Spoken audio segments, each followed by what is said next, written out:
Right, here we go. We're on. Let's go. Axe. It's been a So while. it's been too long. I'm excited to be here. Every time we talk, we have a great time. We talk about so much stuff. We Have give the some. people what they want. Yeah. Wait, you know what? Now that I got you on, now that I'm thinking about this, if I go into my podcast app, one of the top listens, I guess, on the podcast, one of the top, let's see. Where is it? 93, number 2. It's right under Bloody Tooth, guys. The top episodes right here. Wow. 93 listen. Oh, we're getting there. But yeah, it's the number 2 most listened episode. But Brendan, that was a like, while ago. You there? And now, yeah, I'm here. You hear me? That was a while There ago. There it goes. Yeah. And now you've accumulated a good amount of followers since then. So I maybe this will break the record. The thing too, though, is that people go back 3 years ago when we recorded that, man. Yeah. So people find out. So this is like part 2 to 3, I guess. All right. So let's break it down. So Brandon Axelrod, D3 now, Stony Brook Dental School from Cornell. You were at Cornell when we had our first conversation. I was in very early stages of the podcast. This is now, let's record some of the conversations we have over time. And now this is kind of like part 2, part 3, where now you're in dental school.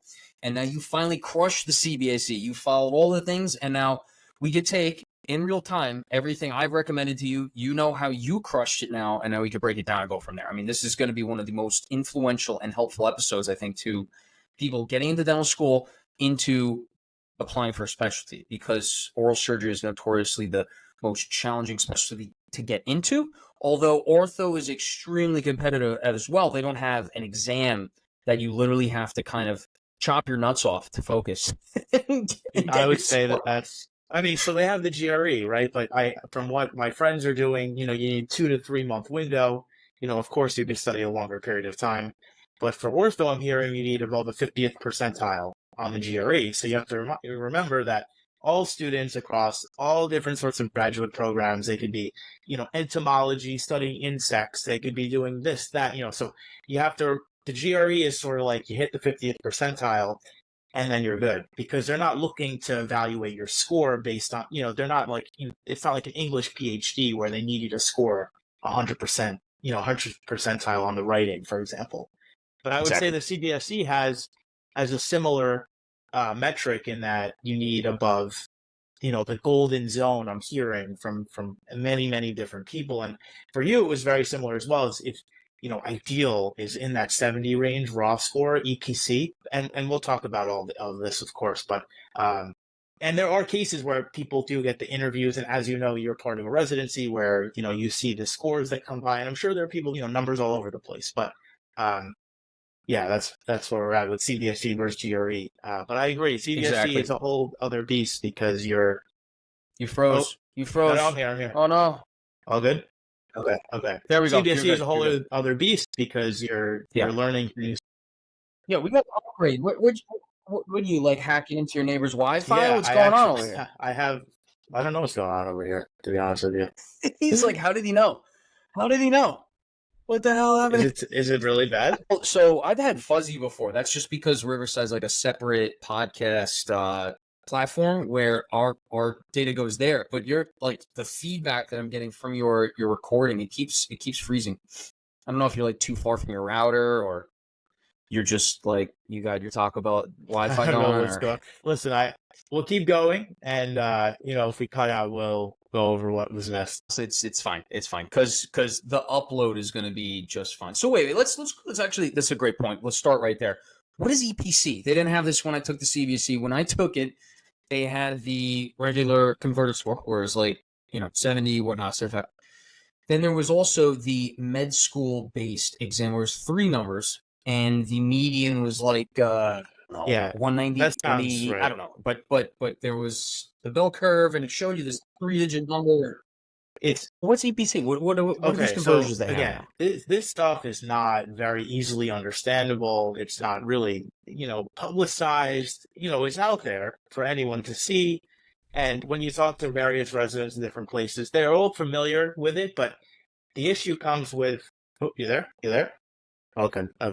The issue comes with how residency program, which scores they're using to evaluate you and your candidacy. and I'm very early now in this process, but I'm going off of essentially what I'm hearing from others. But the three-digit score correlates with the older score. So like that's 10 years ago or so, and this is now in 2024. That is what students and med students traditionally would use to apply. And then the step one exam when pass fail for all of the U.S. medical schools. After that point, to my understanding, the CBSE was still around, and it's always been a marker for your readiness for the step exam. So it's an abridged step one exam where it's less questions, but it's the same content. I want to make sure that you're still hearing me, okay? Okay. Yes. And one way or another, once the Yeah. step one went pass fail, they then changed the grading to a 2-digit score. So there are conversions that exist from the 3-digit to an older 2-digit score. Because now in 2024, and as of 2 or 3 years ago, there's a newer scale because the score report, instead of reporting a 3-digit number, now reports a 2-digit number. So you have to think, how can program directors now think about a 3-digit? Now there's like a new 2-digit. There's basically 2 steps from the new to get back to the old. So there's a 3-digit, an old 2-digit, and now the new 2-digit. And the new 2-digit is called EPC, or estimated percent correct. So if I wanted to translate my score to your score, which is a 3-digit, or maybe, did you say it was 2-digit or 3-digit at the time? Submitted 2-digit / 3-digit. I just submitted them both. Hey there, I hear you now. Was your score a 2-digit or a 3-digit at the time, brother? Gave it in 3 digits, and then I converted it, but then I just did one / the other on my resume and application. So I could now go back and get a 3-digit number if I wanted to, but you need 2 conversion tables that are on Student Doctor Network. You can find these things, but that's the rundown. It's very confusing, and so it doesn't help when you're applying because they say you need a 70, but like, does that mean old 70, new 70? There's some ambiguity with that. All right, next is, let's get into CBSE prep, right? Let's talk about the timeline. So ultimately, you got to remember that when you're applying to an oral surgery residency program, or any residency program for that matter, it starts at the end of your D3 year, and then you submit your applications, hopefully by around that September, October time, definitely by October, I hope, but preferably by mid-September. I submitted everything on September 1st, and everything was fine. So probably by October is good. But for oral surgery, you want to get in as early as possible without compromising your application for whatever purposes, whether it may be getting in more externships or submitting another test score, if you will. So that being said, interviews come in fall of D4 year. But the bottom line is you really have, 2, 4, you have 6 full chances or it's for the CBSE chances. Yeah, that's it. 6, I think right? it's 6. Yeah, it's 6, right? Because the first time would be in the middle of D1 year, after summer D1 year, during D2, after summer D2, D3, and summer D3. So you have 6 full chances taken. In fact, I think the limit is 6 now. Yeah. It is 6. Limit 6. So I always recommend take it without studying for it. You have 6 tries. That's more than enough that you need.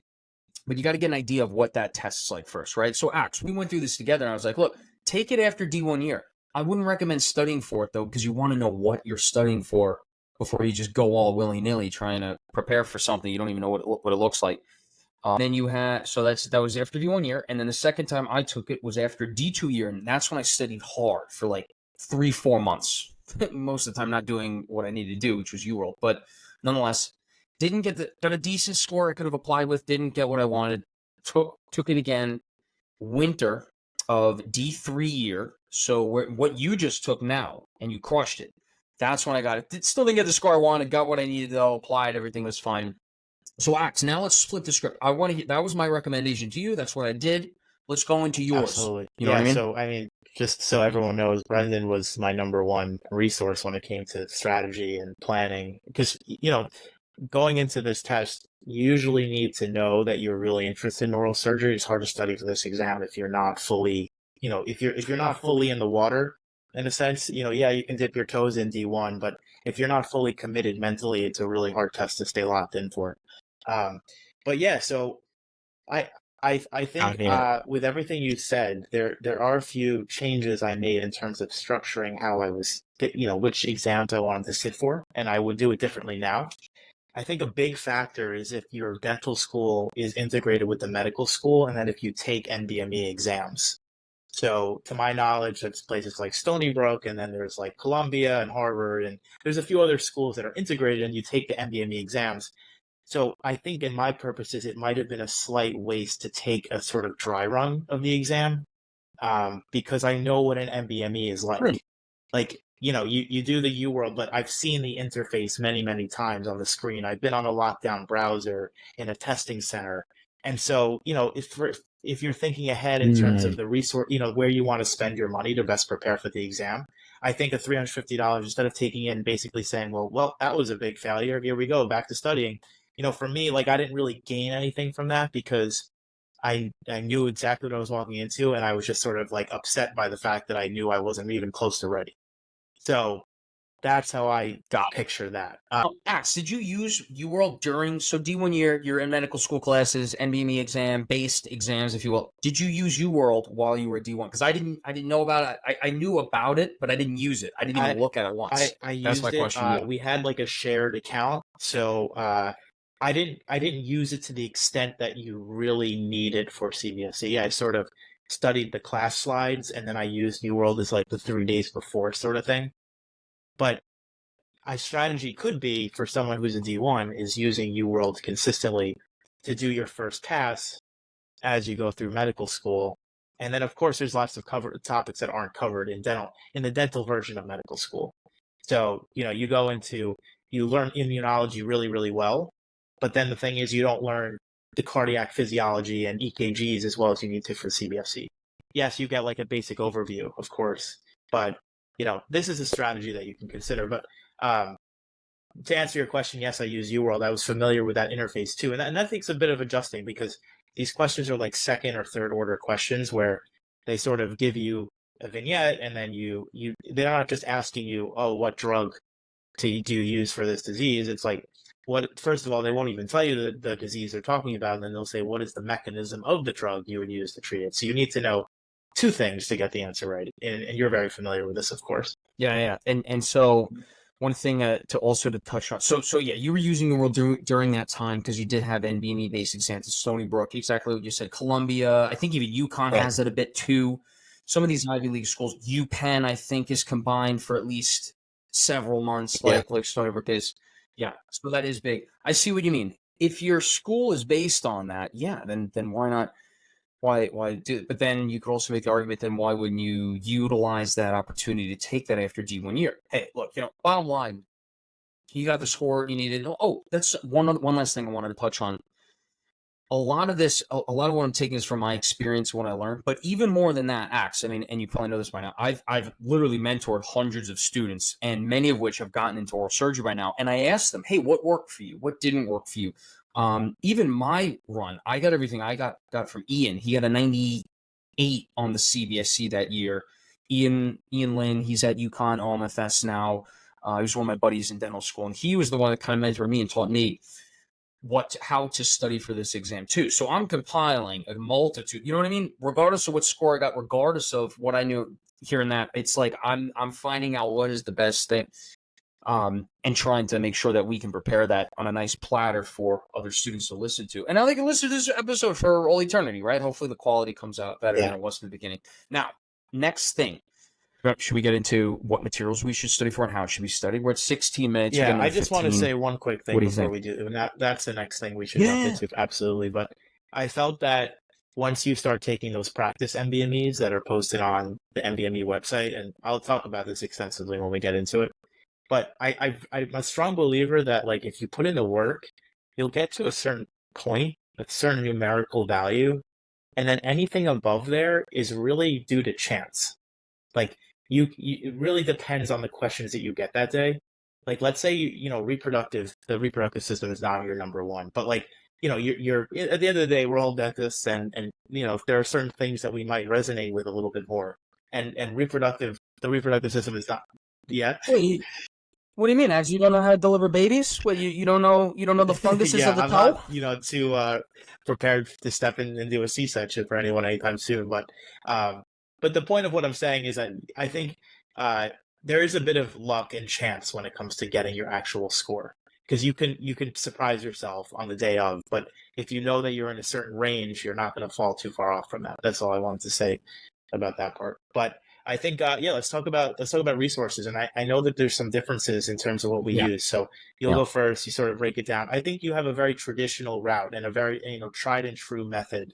So maybe talk about that, and then I'll talk about maybe some of the newer things I Yeah, integrated. definitely. And it actually is pretty surprising the difference in exam content that you actually get on that day of the exam. I remember the maximum times you're only going to take this is 6, right? Before, and you'll see 6 months to another, because it's only over twice a year. You can get a vastly different exam each try. So that's a really good point. There's only so much you can do, and like you said, Yeah, it's up to chance. All you can do is study the hardest you can, and then the score you get is the score you get. Okay, let's get into study materials. So first things first, everyone knows this. UWorld is like the holy grail, not the holy grail. It's the question bank that you need to study for this exam, basically, right? And there's that new boot camp program now. And I think you agree with this, actually. You can't replace UWorld with that. That's an I adjunct. Would you agree agree? in terms of question bank. Yes. Right, it's an adjunct. And then you also have Amboss. I didn't use Bootcamp. Bootcamp didn't exist when I was in it. Amboss, it was still in its earliest stages. I think it only been around for maybe a year or two, maybe 3. It was a question bank, but it was like, no, UWorld had over 2,000 questions. It was like 2,100 questions at the time. And it was like, get through that twice and you're about good to go. So the holy Bible for studying for that exam is the step 1. It's first aid. First aid for the USMLE step 1, I got it right over there, so I'm looking at it. It's like a red, blue, and yellow book. And that's kind of got all the information compiled, really condensed, all the high yield info. So there's UWorld question bank, right? And that's going to kind of lay out the structure for the studying structure. And we'll go into that first. Let's just go into resources first, right? So we could kind of have some back and forth. First aid USMLE, UWorld question bank, Pathoma for pathology, and I didn't get to boards and beyond, but I do recommend doing boards and beyond. Sketchy micro, gotta be sketchy micro, and then sketchy farm. That was the other one I used too. Some people use sketchy path. I didn't get sketchy path. I didn't get that either. What Yeah, do you think, all Ash? good stuff. I mean, UWorld is the Bible. It still is. It's the if you're gonna have two things, it's UWorld and it's first aid. So that is like, Yeah, if you're not looking to spend a lot, which is very understandable. This is an expensive exam and the prep materials are not cheap. This is what you need. Yeah, but I used all the resources you mentioned. I narrowed in. So, in terms of total transparency, I took the exam one time when I was, sort of doing the test run. I didn't expect really anything out of that beyond the experience, like we talked about. I then really locked in at that time, and I finished UWorld, and I passed the exam in terms of the bell curve, but I knew I could do better if I had more time. And then I essentially did a lot more after then, and I'll go into the specifics with that. But basically, what I did is um, I think I've devised a new method, and maybe I'll tell reveal it, and then see if other people through feedback from the podcast will find it useful as well. But I'm going to coin it the 175-55 method. So it's 4 numbers you have to remember: 100, 75, 55. Okay, so the first thing is 100% of UWorld needs to be completed. You're not going to get a score you're happy with unless you get at least one pass through UWorld. Would you agree with that? so One one full pass. 100%, you completed it to the point where you reset it. You get one free reset on UWorld when you purchase an account. I wouldn't recommend using any sort of bootleg UWorld account resources, because you need to engage with the question and Yeah. click it and cross things off and see your progress. So that's sort of probably very much agreed upon in terms of everyone who takes the CBSE. Absolutely. I would even call that the minimum. That Bare is the bare minimum. minimum. There are some people that can really swing a high grade with a one single pass. I don't think that's possible. Okay, No, so that's the no, 100, bullet. right? So remember the 100. That's you take it Yeah. after the 100, and then you'll get a score that you're like, okay, this is where I'm at. But you're not even close to done, unfortunately, and it's a lot, and it's tough with school, as we know. But then you're at 75. So it was 100, then 75 is the next number. You want to do 75% of UWorld over again. This is where you're going to start making these connections about, like, that's what, I've heard of heart failure 30 times, but when you see it again in different ways after you've covered everything that you could possibly see, that's when you start making these real distinctions between all these pathologies. It's not going to come the first go around. And if it does, kudos to you. But again, you need to do 100% of UWorld, reset it, do 75%. Now, the next number I mentioned was 50. So you want to do 50% of AMBOSS. Reason being, the next 25% of UWorld that you had remaining, you're going to start remembering things. You're sort of like, I think, inflating your scores in a sense over the course of doing UWorld a second time.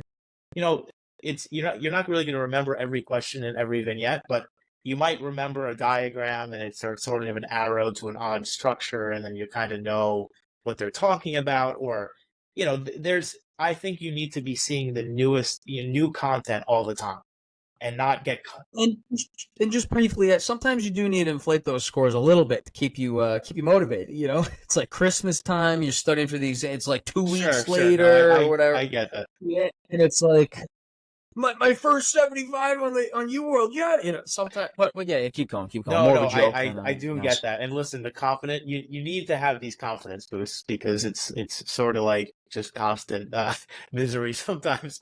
You just think you do so well on a block and you get a 45 and you're like, oh, yeah, here we go again. Like, I know nothing. All right, so exactly. So then you do 50% of AMBOSS with the purpose of, now I'm going to see the same concepts presented differently. You really learn a lot when you're like, I didn't even know that nephrotic syndromes can present like that, for example. And then that's what AMBOSS is good for. AMBOSS is not a good resource for a learning phase. I think it's meant for students who have learned it. They've done their done their preclinicals. They're med students, right? They did preclinicals, and they go to do their clinical whatever. Their what's it called? They're all on their various services and whatnot. And, they're getting information reinforced in so many different ways at all different angles. That's why AMBOSS is really meant for, okay, now I've gone through everything. So you need to do that after UWorld. And then we've done 100, we've done 75% of UWorld again. Then we did 50% of AMBOSS. And the last thing is 5. You want to leave 5 weeks for MBMEs. That's what I did.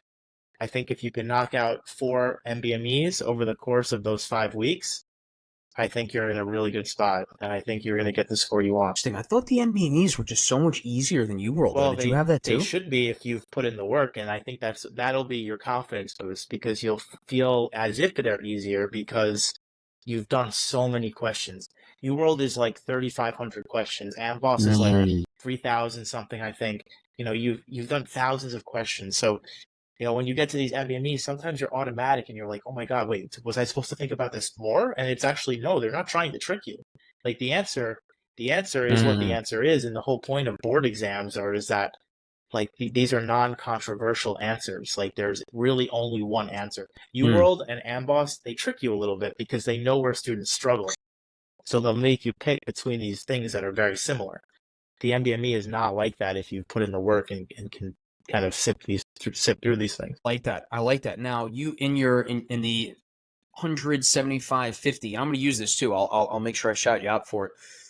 When do you go through UWorld section by section to learn each topic? Are you just saying just go off the whim, go off the fly? So you're saying sections like specific topics, right? Yeah, because now remember, keeping in mind, a lot of students come from dental schools that might not be integrated at all whatsoever with med schools, and they got to learn these topics. I had to learn these topics even after being in med school. Yeah, I know. What the hell was going on? Yeah, 100%.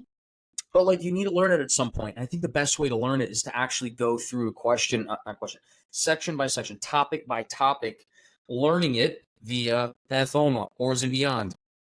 First aid, of course, sketchy micro, sketchy form. After the pathology, now you got to learn the pharmacology to reverse these things and to treat them. Then once you finish all the sections for cardiovascular, let's summarize it with all of the UWorld question bank blocks for cardiovascular, and then you move on to palm, and then renal. And I think just summarizing it with all the questions, doing them at that point, that's a really good way to reinforce it in your memory. But that's the first. Then that'll be the first pass. right? Going by section, and then you still need to go through that second pass. And are you saying that pass will be the Yeah, so 75? I think the first pass you can do whatever your heart desires. Basically, like if you learn better doing section by section, I think that's good. I think it's always useful to do that. I think there is always something to be said by doing mixed question blocks, even when you're uncomfortable with the material, because it trains your brain to jump quickly between systems, and it sort of gives away the question when you know you're doing a cardio block. Sometimes you need to be a little uncomfortable, not even knowing what system they're really trying to target. That's why so yes, your first pass, that's a learning phase. You can supplement with Boards and Beyond. I really liked boot camp, and I'm happy to talk about it more, but boot camp videos were excellent. In short, they had, a narrator on the screen. The Boards and Beyonds are very boring in a sense. Jason Ryan, who is the creator of that, is very, very knowledgeable and thousands of students have used his materials. But I think Bootcamp is the new kid on the block, and I think that they integrate in terms of telling you this is high yield for the NBME exam. This is, they'll stop the video, say, think back. What are the three, drugs in this class that increase the QT interval or something like that? And so that's why I think it's like a little more interactive and engaging and memorable. So in your first pass, use whatever you're comfortable with in terms of learning. And yes, you can do section by section. But on your second pass, and if you do AMBOSS or when you're doing everything else, you got to be doing mixed questions. It's a common pitfall I see. It really made the difference between when I passed I barely passed to when I got what I wanted. And it's because I said, listen, I'm never going to feel comfortable with all the content all at once. It's not worth spending a week on, Percentile Previa where it's like it's like I have to keep moving and I have to like train my brain to be able to like jump around, like I was saying. So that's where I'm at with that. Yeah. Second pass. 100%. Did you even get down to the nitty gritty on that second? And this is UWorld, by the way. But actually, that's a great question. Do you get other passes on bootcamp or AMBOSS? No, I mean, yeah, you can keep taking the exam, but I'm glad that I finished during my halfway point of D3. But you could take it up till the summertime of D3 as well. Oh no, I mean, no, the passes, because UWorld, we always talk about first pass, second pass.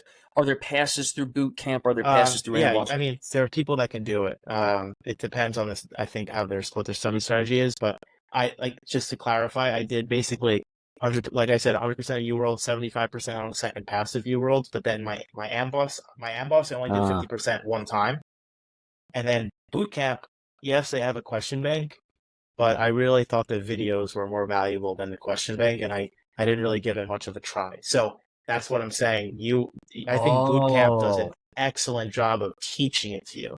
I think it's like unmatched. So if you were to take this again, maybe we would implement. You said Boards and Beyond, great, but not as engaging. Yeah, and I was falling asleep every time I'd watch one of those videos. So. But this is such a valid point because you just did a 10-hour day in school. You probably got up before 6 a.m. that morning to get some studying in, and now you're trying to stay awake on a 15-plus-hour day, and you're just trying to get another half hour because you need to. No, you can't be falling asleep. Right. That can't be a question, right? And you can't just always have more coffee when you need to get up in 5 hours, right? So, no. Now, here's my question.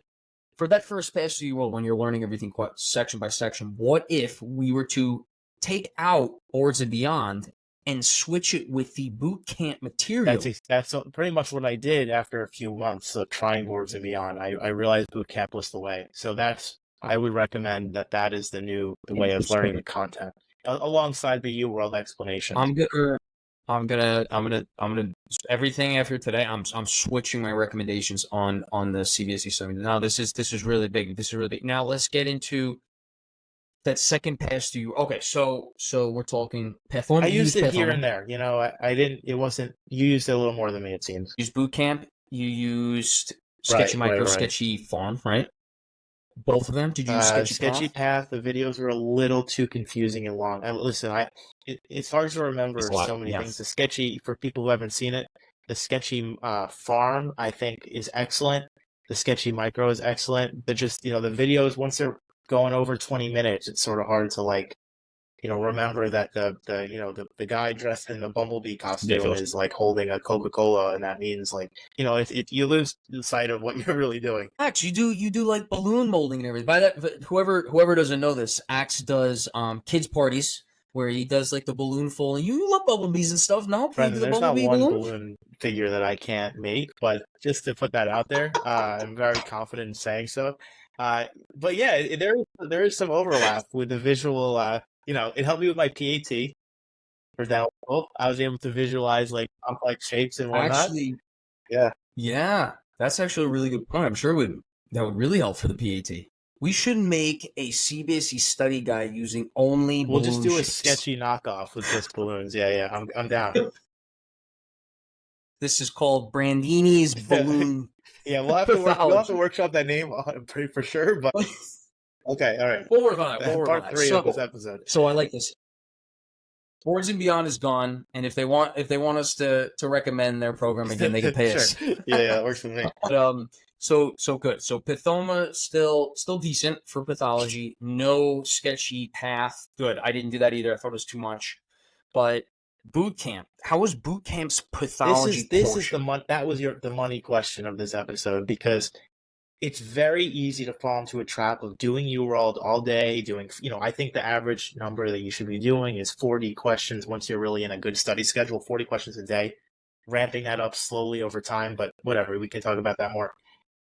Boot camp was the answer for the physiology. I can't stress this enough. Yes, it's very easy to be like, duh, this patient has diabetes, but then when the question is asking you, like, what is the underlying mechanism of a certain aspect of diabetes? It's not good enough just to know the disease. And as dental students, and, sort of like, we're just looking for the quick ways to learn this stuff and study, you're not going to do as well as you want on the CBSE if you're not really understanding what's going on behind the scenes at a higher level. The amount of times that I would do a B cell and T cell question on UWorld and honestly get it wrong, it was just frustrating, because I was like, I thought I knew this. This is like basic, like, B cells, where are they going to be in the lymph nodes versus the bone? Like, I was like, I knew this. And then you get the question wrong. Yeah. You're like, why am I getting these things wrong? And then you watch the boot camp video and they explain it in a way that it's like, so like revealed, like you just feel like, oh my God, no, now I get it. Now I can explain it to someone. Now I can like make connections. Before, you're just like making these word associations, and that's part of the test. The strategy, word associations, knowing which, antibiotic you need for what microbe, whatever. The boot camp was like, yeah, this is your foundation for the information.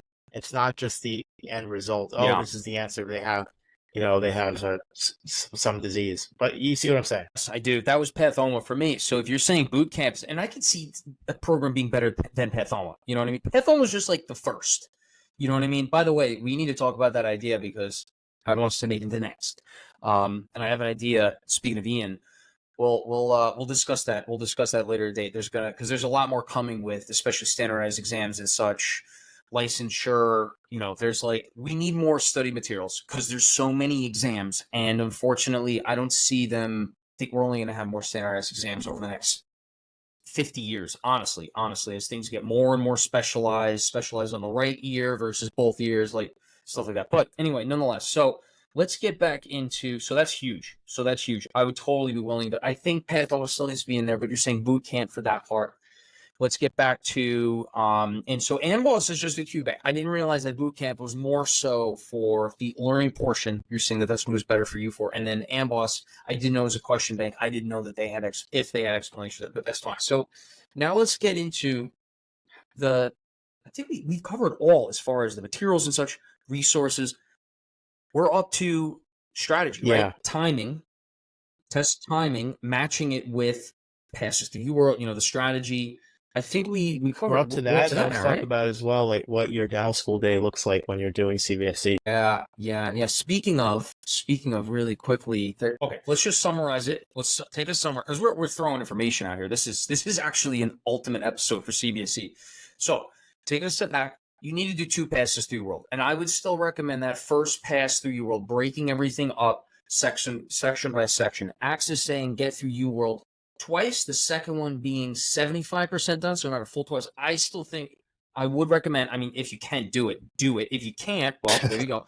And then you're saying 50% of the question bank of Amboss, and then 5 weeks. 5 weeks? Or 5 No, well, days of so NDME? 5 weeks ahead is when you want to start them.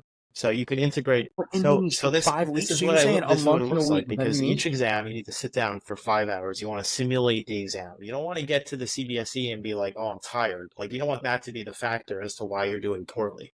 You want it to be the questions are hard. So anyway, so yes, you do an MBME on Saturday or Sunday.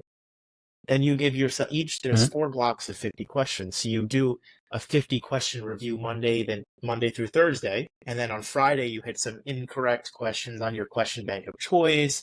You like reviews as topic that you are uncomfortable. Your Friday night, 5 weeks out from the test, unfortunately, you're not going to be going out to the city and like being, you got to make the sacrifices. And I'm sure everyone listening is ready to do those things. And then you wake up Saturday morning and you do it all again. And then you also have dental school throughout the week. So that's why, and I think doing 4 exams is like really where you want to be. You've covered basically MBMEs 31, 30, 29, and 28. Those are the most agreed upon in terms of similar, questions and for the current CBSEs. So that's just my take on this whole thing. Why wouldn't you just wake up on that Saturday, 5 weeks out, 5 NBME exams, every Saturday, you wake up at 6, say 7, 8 o'clock, say 8 o'clock, make it realistic. Start that exam. You said you have 5 hours, 200 questions, 4 blocks of 50 questions. You finish about 1, 2 o'clock in the afternoon. You take a break, you go to the bathroom, you look at the birds, you have lunch, and then you get back. Why can't you review that entire test the rest of that day? I mean, good question. I think for me, I don't think I have that sort of like academic stamina, but either way, like let's say you're a beast and can do like 12 hours straight a day of studying, okay? I think you need to let the questions marinate in your head a little bit, and then you come back to it the next day with like a fresh mind. You want to be like, oh my God, I should have gotten that right. You kind of want that, right? You sort of want to be like, Yeah. you want to be sharp when you're going over these things, because you're not getting much out of doing a question and not knowing if you're getting it right. You're getting the most out of, okay, I'm going to sit down. It's not just 50 questions scrolling through like yes, no, yes, no. It's like, you review every choice. You say, why did I get this wrong? What did I confuse it with? What did I miss in the question? A question can take 10 to 30 minutes of review, honestly. I mean, granted, 30 minutes is a long time, but you might need to do a deep dive into like the rule of 4s when you're talking about strokes and like if it's midbrain or lateral, whatever. It's like now those 5 weeks, it's like, all right, let's lock in. Like, what am I consistently struggling with? Because if you put in the time and review those 200 MBME questions over the course of a week, you're going to see anywhere from probably 2 to 5 points improvement on the week after, just based on the work that you do understanding the questions you got wrong, I would say. Interesting. No, that's a good point. The reason why I was bringing up, condensing it to one day is a lot, right? I used to have to do that. And you're right, though. You do want it to marinate if you have the time to, because you also don't want to just not review it at all. And the way I always thought was, because look, if you're doing 50 questions a day reviewing throughout the week, that's cutting into other studying things you need to do throughout that week. That's why, I don't know, that's why I'm bringing up maybe not that same day, but maybe that's what you do the first thing the next day on Sunday morning. That could be I don't doable. know. Listen, you could definitely do the whole thing at review in a day or two. I think that's doable. For me, it just my day looked like waking up super early, sometimes getting up at 4:30, like not even exaggerating, so like that's just the way I am. Like I'd rather wake up that early than stay up that much later at night, personally. And so, Gotcha. I'd go to bed at 9, and it's not like I was like staying up like till 2 and then doing that, of course. But and then so then I would just review those questions, those last 5 weeks, and then I would also try to, if I had energy after dental school, I would then hit some questions on the question bank. Like at the end of the day, what do you want to say? I wanted to say personally, I did as many questions as physically possible, and that I was always challenged, and I always like. It's too easy to sit back and watch Gordon Beyond or boot camp videos. Like, yeah, it's needed, but I think when you're so close to the exam, you want to be like hustling. You got to be doing those questions. Of course. Oh, you gotta hustle. And like you said, the closer you get to the exam, you need to start prepping your strategy, your attention span, and your body, waking up at the right hours. to take that exam on test day. So now so first pass, learning the material section by section is what I recommend. Forget Worlds of Beyond. They could figure their stuff out and get back into 2024. But I thought I would still recommend for pathology, where we're talking boot camp, also pathology, physiology, and such. Sketchy micro, sketchy farm, everything into first aid, of course, right? And then UWorld to summarize it up and reinforce that learning with questions to make sure for reinforcement. Now we're entering second pass. You're saying do 75% of UWorld on that second pass. I would say try and go for all of it if you can, right? And then you're saying 50% of AMBOSS. I mean, that just sounds great to me. I mean, again, that's if you can't get the whole thing in. And then the last 5 weeks, 5 NBMEs. I like that. I think more studying could be done somewhere along the way there, but that's great. Now, second pass to UWorld. Do you remember when I had recommended to you the first, say you're getting up on a Saturday. I used to do 4 to 5 blocks on a Saturday. It's just how I thought I had to get that studying in before the exam. First block when you wake up in the morning, or even on a weekday, I would get up at like 5:30. By 6, I'm taking the first block. Timed, not tutored, timed mode. Do that all in an hour. By 7 a.m., you're done. Quick, maybe shower, breakfast, whatever. Head off because then you have class at 8, 8 to 10, clinic 10 to 1. 1 to 2 in the afternoon was lunchtime. That's when I would review that block as much as I could.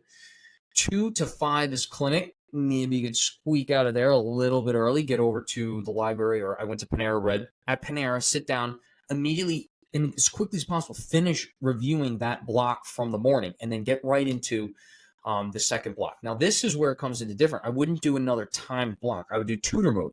And for those of you listening that don't know the difference between timed and tutor, timed is when it's a timed test. Tutor is when it's not timed. It can be timed. That's not necessarily. It's not necessarily timed, but it's actually you take a question and then you review it immediately after. The rest of the day or night, I would recommend, because it worked for me, because the attention span acts exactly what you're talking about. Do the question and then review it immediately after, so you know why you got it wrong, and just clarify what you were confused about. Right now, now let me go back to you. Did you do this strategy? What strategy did you use for your second pass to UWorld? That's 75% of UWorld the second time going through. The second time I went through it, it was fully tutor mode. I didn't feel that timing personally was ever something I was worried about. The MBME questions are designed so that students spend anywhere from 60 to like 90 seconds on a question. And sometimes it's point blank. Sometimes it's like, what is, they have this issue, they give you a brainstem and they point to different things and they're saying, which structure are we talking about? So those are questions that you could make up time for. So when there's the questions that present, 10 lab values and you have to go through, one strategy is always learning the lab values and knowing them cold, but that's not always possible with some of the lesser seen, like, whatever. Yeah, so I personally, timing wasn't an issue. So I just felt if I only had, if I'm going hour for hour in terms of productivity, I'd rather say that I did 15 questions and reviewed and know why I got them wrong, as opposed to doing 40 questions that I don't know if I got them right or wrong. And granted, there's so many ways to look at this. I think your method is very, very good. I think it keeps you sort of on the right time frame moving across the entire exam. And I like that you switched it to tutor mode later in the day. I think that's great. But this is a preference, and I think it's all based on. There's no wrong way. And people need to know everyone's preference, right? Because maybe you're going to align with one more than the other. Absolutely. 100%. Okay. Excellent. And then 5 weeks out, NBMEs. I like that. Although I would probably try and keep the NBME just to Saturday, maybe spilling into Sunday for the marinating in the subconscious while you're sleeping at night, Saturday night. And then I would go right back to UWorld or AMBOSS. I like that. Like I said, it presents things in new ways. And honestly, AMBOSS is very hard. It is not fun. It is not enjoyable. You think, first I see a lot of questions. I saw a lot of things on there that I had never even seen on my passes through UWorld. And then they would show up on the CBSE. So I can't say that it wasn't worth it. Nearly. When I just did my first attempt of UWorld and my first and second attempt of the CBSE, again, the first one was sort of just a dry run. The second one, I really put some good work into it. There was a good amount of stuff I never saw on the question bank. And then I sprinkled in the AMBOSS and I was even in those scenarios, I was more familiar with the concept they were trying to get at. So I don't know, like, if this is something that's consistent across exams or what, but I just felt like Amboss trained my brain in a different way. And to add on to that, there's another resource that is sort of interesting. It's an audio question bank. It's by Melman Medical. He's on YouTube. He has his own website. All of his resources are free. But this like trained me to like think about the questions the right way. As dental students, we're not like challenged in these ways with these like mental obstacles as much as med students are. We're challenged in other ways, like having excellent hand skills and whatever patient interactions. But for this test, you have to learn to think like a doctor, and that's what this podcast did for me. Because he would read a question that he came up with, and he has like years and years of experience doing this, and he would go through each answer as to why it's wrong and how you know it's wrong. And I think this was something I did in the car, in the shower. I would put my phone up on my little ledge by the window in the shower, and I would like play this guy, his YouTube videos, and they're anywhere from like 3 to 10 minutes. So that's something else. That's something else that I think was important as well. And I sorry for mentioning it so late, but it's good that I did. Pretty good. No, but again, it's like kind of an adjunct. Right. It's not your main resource. No, by no means is your main resource. Yeah, well, we're approaching. We hit everything on this, right? And then last but not least, like you can always take that test one last go through, even when you're applying in that summer. The only thing that I would want you to consider, though, if you're thinking about it in that it's like July, August, after D3, you're right before you start your 4th year, and your application is in, or it's about to be in because you're waiting on that test to be done. The one thing is then that might interfere with. It's going to conflict with externships. That's where I'm getting to. But hey, like if you need to take it, you got to take it again. If you don't, I would focus on those externships. Get a good externship trail on there, and go from there. So yeah, we're at 50 minutes now, man. This is by far the ultimate CBSE study. I'm going to call it the CBSE dissecting the CBSE with axe. I'm going to call it on the YouTube title. I approve That's of that. what I'm going to do. Sure. 50-minute dissection of the CBSE. We're going to do that. That's what I'll put in there. Hopefully it helps some people out there, and this will be great. You want me to, because you wanted to talk about your next steps in the application process. You want me to clip it now? And we can sort of go into that, I think, once you finish this up. So let's do it. I mean, that's everything. I usually just... Yeah, and the last thing is, I'm sure you'll put in the bio, yourself, me, and you are always willing to answer questions, so you'll put my like Instagram in there, and yours is always, so anything that you guys have, feel free to reach out. And yeah, that's about it. I think we touched on everything. Certainly did. We certainly did that. This was a good one. Yeah, that's it. All right, I'll end it now, and then let me call you so this I'm just gonna FaceTime. Cool down a little bit. Sure. Yeah. All right.